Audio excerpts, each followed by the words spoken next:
सबसे ज्यादा दया राम बच्चन पहलवान को भैया।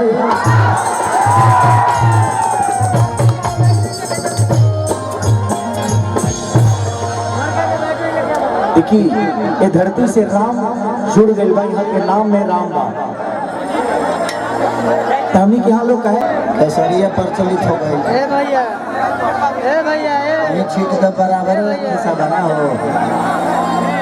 आज हमके हमारे नाम से हमारे घर के लोग भी ना जान पाएगा। इस समाज हमके खेसरिया बोला से खेसरिया के का ना बोला ट्रेंडिंग स्टार तो हिस्ट्री स्टार तो मिस्त्री स्टार हिट मशीन बताओ इतना नहीं शरीर के लोग मशीन बना दे इन लोग के प्यारे तो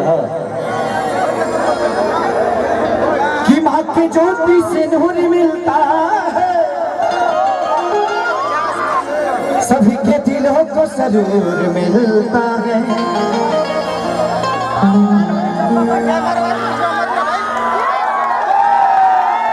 चाचा हमारे शूटिंग होता है छठ के, तो हम चाचा काफी देर लेट के नहीं हमारे बबन भैया रहने यहाँ के साथ बहुत सारा लोग रहे, बड़ा प्यार मिलल। यहाँ से मिलने के बाद हमके लागल कि एगो पिता के आशीर्वाद हमके मिल गए, और हम यहाँ के जब गले लगेनी तो बुझाइल कि हमार बिछड़ल बाप मिल गए बड़े।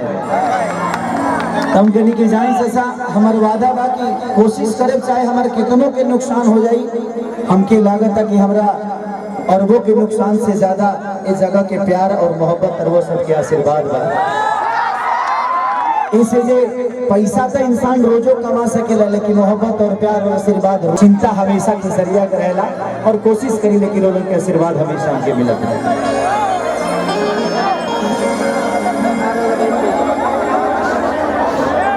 और अभी हम सुनिए कि चाचा मुखिया से भी खड़ा बड़ी, चाचा हमारे चाची खड़ा बड़ी, हमारे माई खड़ा बड़ी, तो हम अपील करत तनी एक बार खेसरिया के माई के जिता दिया लोग।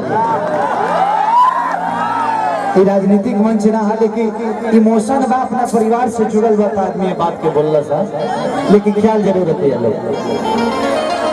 इतना हम माला पहन लेनी, हमारे लागत है इतना गाला में माला आ ना पाए, लेकिन आप लोग समझ लीजिएगा कि खेसरिया आने के माला पहला रहा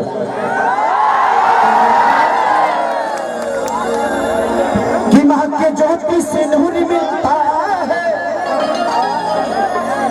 सभी के दिलों को सरूर मिलता है। कि महक के दरबार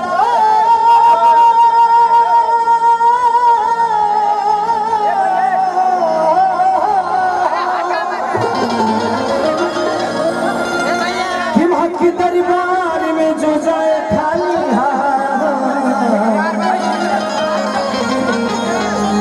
उसे कुछ न कुछ जरूर मिलता है।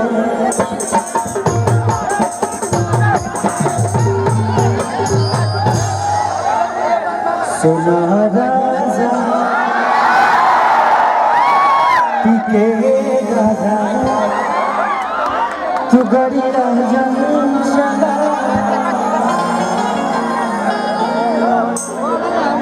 एगो गाना हमार बड़ा देवी गीत में बाजे रहा कि चुनरिया पिया हो चुनरिया पिया अले ले जइहा कि चुनरिया पिया। यहाँ पे दो राइटर महान राइटर भी हमारे साथ हैं वाली लोग मानी हमने के पवन बाबा बहुत सारे भजन लिखे हैं, अखिलेश कश्यप जी जो कि 2 रुपया हो 2 रुपया